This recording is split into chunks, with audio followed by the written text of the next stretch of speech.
วันนี้อ้นก็สิพาน้องบอลไปตัดผมเด้อพี่น้องเด้อถ้าลุงเพิ่นมารับก็อ้นว่าน่าจะมาฮอดประมาณ1 โมงพุ่นแหละเนาะเพิ่นมาฮอดนะวันนี้จากเซโนไปมหาไซก็ประมาณ3 ชั่วโมงกว่าหรือ4 ชั่วโมงประมาณนี้แหละพี่น้องสิพาน้องบอลไปตัดผมแล้วก็ให้เพิ่นมาอาบน้ำอาบในแล้วเมื่อละอีหยังก็แล้วมีแต่ว่าเพิ่นมาหับแล้วก็พากันเดินทางเลยเนาะพี่น้องเนาะฮะแม่น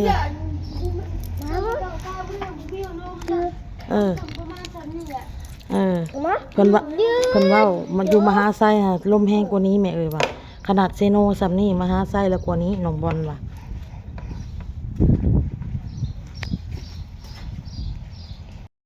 พาน้องบอลมาตัดผมเอาสั้นๆแล้วล่ะเด้อเอาให้มันสั้นๆผมน้องบอลน่ะดกแล้วก็ยาวไว้พี่น้องเอ้ยบ่ได้ฮอดเดือนซ้ำตัดนะประมาณ20ไปมื้อนี่ก็ถือว่ายาวแหละผมเราเท้านี่เพิ่นอึดผมเท้านี่พี่น้องเอ้ยได้แนวแม่พุ่นนี่อึดผมอ้นคือกันผมอึดพี่น้องผมน้อยเบิ่งปากบอกกินรสลูกกินรส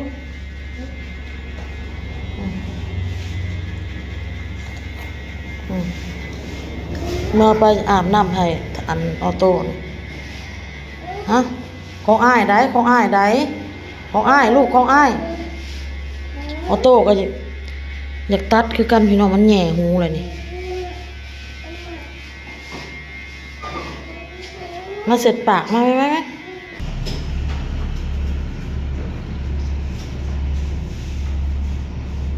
ตัดผมตอนนั้นเป็นขายเครื่องอยู่หั่นพี่น้อยขายเครื่องบนหั่นบ่าแว่นหั่นไปเรียนตัดผมมาแล้วก็เปิดห้านตัดผมเจ้าเป็นร้านบ่าแว่นนะเนาะ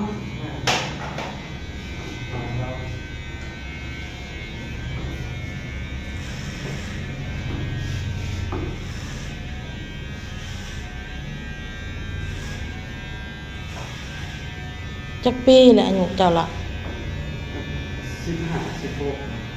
15 16มีอาชีพล่ะมีอาชีพแล้ว15 16 ปีเฮ็ดฉากตัดผมและหาเงินเองล่ะรถนี่ครับบ่ว่าแต่กินข้าวไปไสก็เอาไปนำเบิ่งห้านตัดผมเพิ่นกับห้องแอร์พุ่นน่ะพี่น้องเอ้ยเปิดแอร์พุ่นได้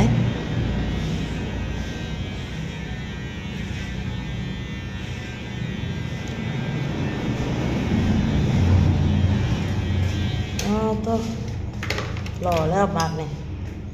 ผู้สาวมหาไซเซลแล้วบาดนี่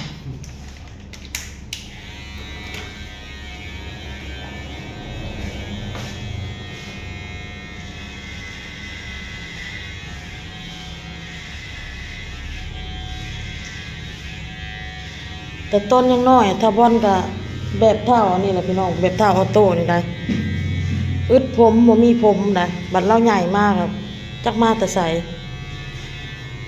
แบบเดียวเลยกับออโต้อึดผมออโต้ก็ว่าบ่ได้บัดซ้ำอ้ายก็อาจจะผมหลายผมดกคืออ้ายก็มี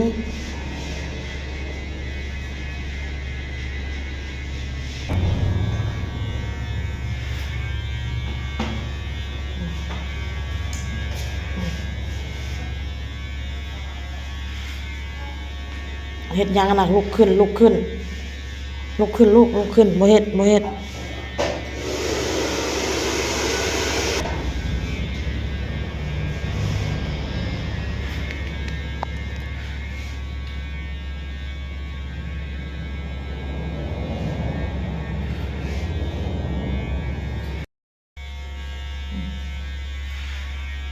ถาบอล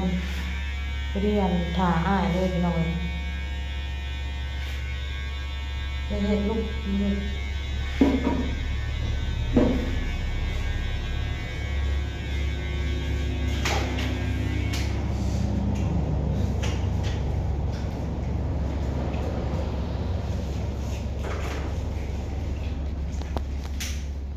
รถเต้ก็เลิกงาน12โมงเพื่อมาฮอดไซโนก็ประมาณ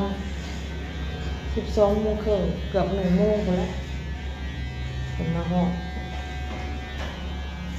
เอากล้องออกไปทางนอกก็ได้มันขาวโอ้ตอบแสง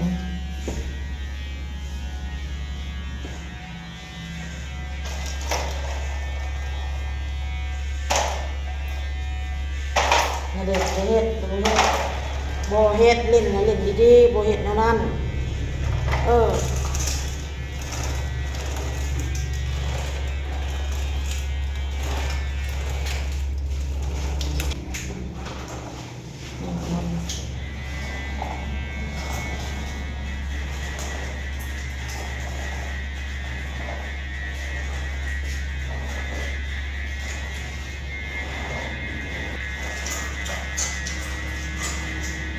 แล้วเราตัดออกให้มันสั้นๆพี่น้อง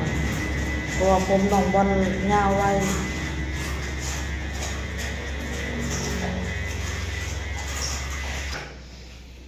เขามาหาเราเพิ่นบอกแล้วมันยิ้มนะกว่าเฮ้ยบ่ยิ้มเลยเนาะยิ้มนะกว่ายิ้มด้วยลูกบอลบ่ยิ้มเลยบุกเป็นยังไงนี่แล้วไปก็อาบน้ำสระหัวเลยหาใส่หมูกับบ่อึดแล้วพี่น้องหมูลายอื่นๆเด้อ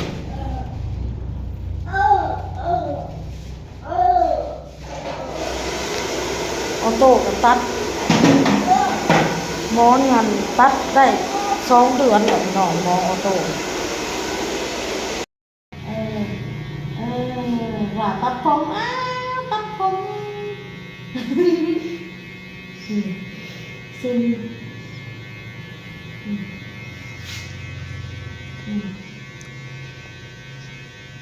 ผมหน่อยแต่นอนเงาซึ่งจะตัดมันอยู่แค่นี้เลยเมื่อไปก็อาบน้ำเลยรอม่วนนี่จ้ะเกิดขึ้นมื่นนี่แหละ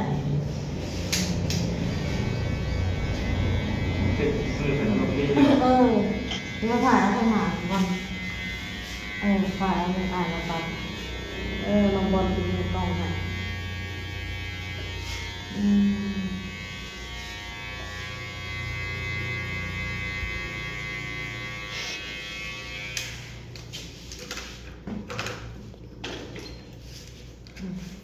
เปลี่ยนตลอดเลย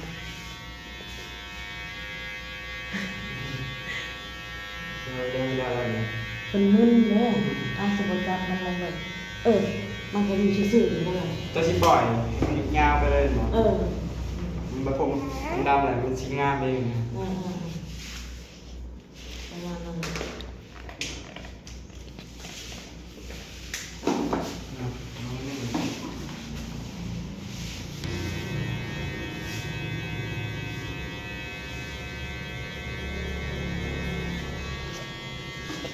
เดี๋ยวตีให้เลย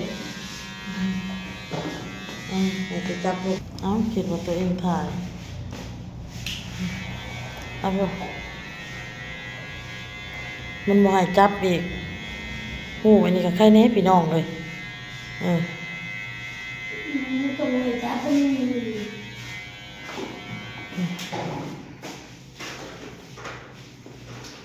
นหนังในตัด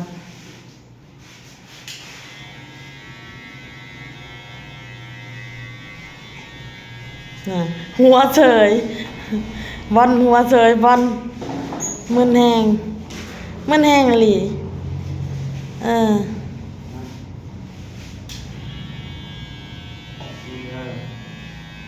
ตัวเทิงเอาออกมันยาว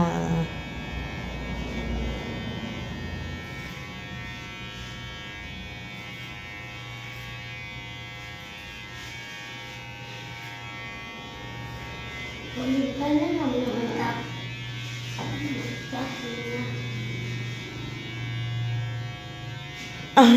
อยู่ซื่อๆไหมเฮ้ย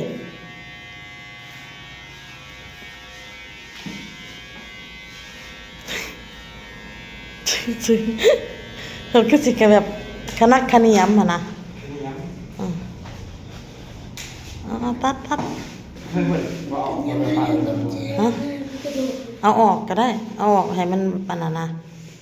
น้อยหนึ่งอันนะแบบให้มันอันนะสั่นนะ อ๋อได้ แบบรู้สึกคือมันอยากยาวอะนะ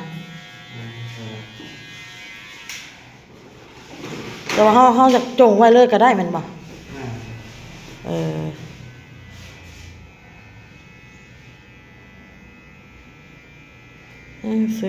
ซึ่ง กันยามเด้อ เจ้าก็เนียมบ่ลูกบอลเจ้าซื่อๆบ่โอ้ย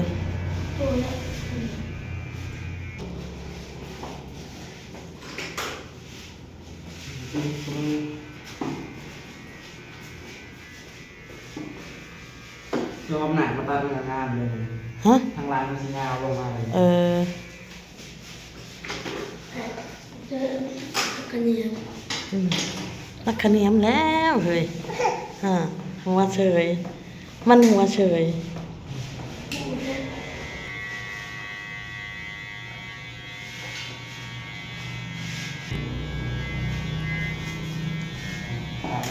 เอาให้หล่อๆรถซองให้น้อง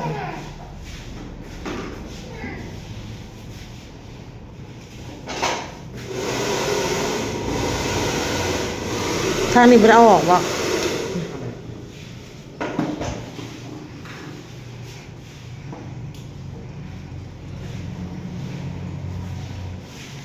มันอยากยาวเห็นบ่นี่ตัดออกนิดนึง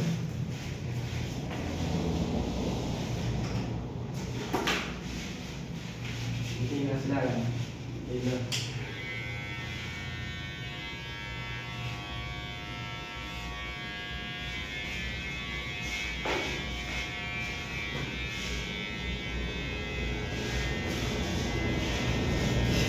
ขับเมื่อไหร่เนี่ย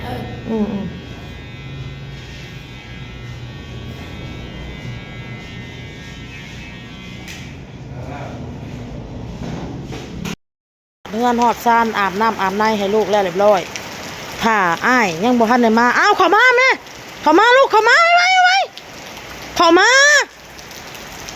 เข้ามาอย่าตากฝนเอ้าออกไปเฮ็ดหยังล่ะฝนตกก็ออกไปบัดนี้เท้าอันนี้ตัดผมแล้วเรียบร้อยพี่น้องเด้อาบน้ำอาบในให้แล้วเรียบร้อยเปียกแล้วเด้จะออกไปเฮ็ดหยังใดไปเข้าไหน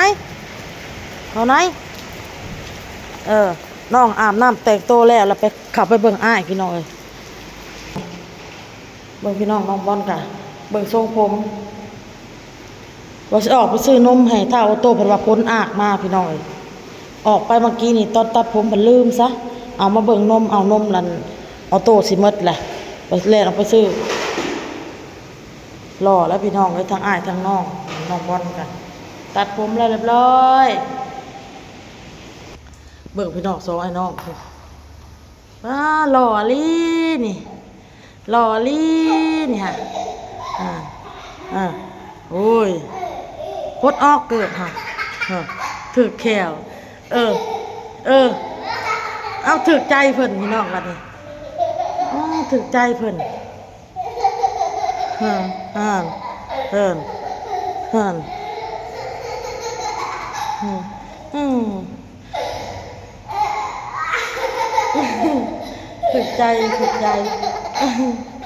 ถึกใจระวังได้จับอ้ายดีๆได้ลูกเอ้ยหงายหลังเลยบอลเอ้ยยันหงายหลังลงเอาพี่น้องคลิปนี้ก็ลาไปก่อนเด้อพี่น้องพอกันคลิปหน้าจ้าบ๊ายบาย